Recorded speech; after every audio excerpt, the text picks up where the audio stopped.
ରାତିରେ ଶୋଇବା ପୂର୍ବରୁ କଦାପି କରନ୍ତୁ ନାହିଁ ଏହି 7ଟି ଭୁଲ। ଶାନ୍ତିପୂର୍ଣ୍ଣ ଏବଂ ଗଭୀର ନିଦ୍ରା ପାଇଁ ଆମେ ଶୋଇବା ପୂର୍ବରୁ କରୁଥିବା କିଛି ଅଭ୍ୟାସରେ ପରିବର୍ତ୍ତନ ଆଣିବା ଆବଶ୍ୟକ। ନିମ୍ନରେ ଦିଆଯାଇଥିବା ଭୁଲଗୁଡ଼ିକୁ ରାତିରେ ଶୋଇବାର 3 ଘଣ୍ଟା ପୂର୍ବରୁ ସମ୍ପୂର୍ଣ୍ଣ ରୂପେ ଏଡ଼ାଇବା ଉଚିତ। 1. ମୋବାଇଲ, ଟାବଲେଟ୍ ବା ଟିଭି ଦେଖିବା ଅଧିକ ସ୍କ୍ରିନ୍ ସମୟ। ମୋବାଇଲ ଫୋନ୍, ଟାବଲେଟ୍ ଏବଂ କମ୍ପ୍ୟୁଟରରୁ ନିର୍ଗତ ହେଉଥିବା ବ୍ଲୁ ଲାଇଟ୍ ଆମ ଶରୀରରେ ମେଲାଟୋନିନ୍ ହରମୋନ୍ ଉତ୍ପାଦନକୁ ହ୍ରାସ କରିଥାଏ। ମେଲାଟୋନିନ୍ ହେଉଛି ନିଦ ଆଣୁଥିବା ହରମୋନ୍। ଏହି ଆଲୋକ ଆମ ମସ୍ତିଷ୍କକୁ ଜାଗ୍ରତ ରହିବାର ସଂକେତ ଦେଇଥାଏ, ଫଳରେ ନିଦ ଆସିବାରେ ବିଳମ୍ବ ହୁଏ। କେବେ ବନ୍ଦ କରିବେ? ଶୋଇବାର ଅତି କମରେ 1 ଘଣ୍ଟା ପୂର୍ବରୁ ସମସ୍ତ ଡିଜିଟାଲ ଉପକରଣକୁ ଦୂରରେ ରଖନ୍ତୁ। 2. କ୍ୟାଫିନ୍ ଏବଂ ନିକୋଟିନ୍ ସେବନ କରିବା। ଚା, କଫି, ଏନର୍ଜି ଡ୍ରିଙ୍କସ୍ ଏବଂ ଚକୋଲେଟ୍ରେ ଥିବା କ୍ୟାଫିନ୍ ଏକ ଶକ୍ତିଶାଳୀ ଉତ୍ତେଜକ ଯାହା ନିଦ୍ରାକୁ ବାଧା ଦିଏ। ନିକୋଟିନ୍, ଧୂମପାନ ମଧ୍ୟ ସମାନ ଭାବରେ ନିଦ୍ରାରେ ବ୍ୟାଘାତ ସୃଷ୍ଟି କରିଥାଏ। ଏହାର ପ୍ରଭାବ ଶରୀରରେ 10 ଘଣ୍ଟା ପର୍ଯ୍ୟନ୍ତ ରହିପାରେ। କେବେ ବନ୍ଦ କରିବେ? ଅପରାହ୍ନଟା ପରେ ଯୁକ୍ତ ପାନୀୟ ଏବଂ ଶୋଇବାର କିଛି ଘଣ୍ଟା ପୂର୍ବରୁ ନିକୋଟିନ୍ ସେବନ କରନ୍ତୁ ନାହିଁ। 3. ଭାରୀ, ମସଲାଯୁକ୍ତ କିମ୍ବା ମିଠା ଖାଦ୍ୟ ଖାଇବା।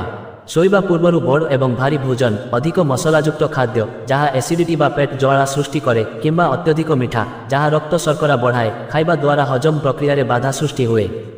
ପେଟରେ ଅସୁସ୍ଥତା କାରଣରୁ ଆପଣ ରାତିରେ ଶୋଇପାରିବେ ନାହିଁ। କେବେ ଖାଇବେ? ରାତ୍ରି ଭୋଜନ ଶୋଇବାର ଅତି କମରେ 3 ଘଣ୍ଟା ପୂର୍ବରୁ ସାରି ଦିଅନ୍ତୁ। ଯଦି ଭୋକ ଲାଗେ, ତେବେ କେବଳ ଏକ ହାଲୁକା ସ୍ନାକ୍ସ ଯେପରିକି ଗରମ କ୍ଷୀର ଖାଆନ୍ତୁ। 4. ମଦ୍ୟପାନ କରିବା। ମଦ, ଆଲକୋହଲ ପ୍ରଥମେ ଆପଣଙ୍କୁ ଶୋଇବାରେ ସାହାଯ୍ୟ କରୁଥିବା ପରି ଲାଗିପାରେ, କିନ୍ତୁ ଏହା ରାତିର ପରବର୍ତ୍ତୀ ଭାଗରେ ଗଭୀର ନିଦ୍ରା ଚକ୍ରକୁ ଭାଙ୍ଗିଦିଏ। ଫଳରେ ଆପଣଙ୍କ ନିଦ ଅସ୍ଥିର ହୋଇଯାଏ ଏବଂ ସକାଳେ ଥକ୍କା ଲାଗେ। କେବେ ବନ୍ଦ କରିବେ? ଶୋଇବାର ଅତି କମରେ 4 ଘଣ୍ଟା ପୂର୍ବରୁ ମଦ୍ୟପାନରୁ ଦୂରେଇ ରୁହନ୍ତୁ। 5. ପ୍ରବଳ ବ୍ୟାୟାମ କରିବା।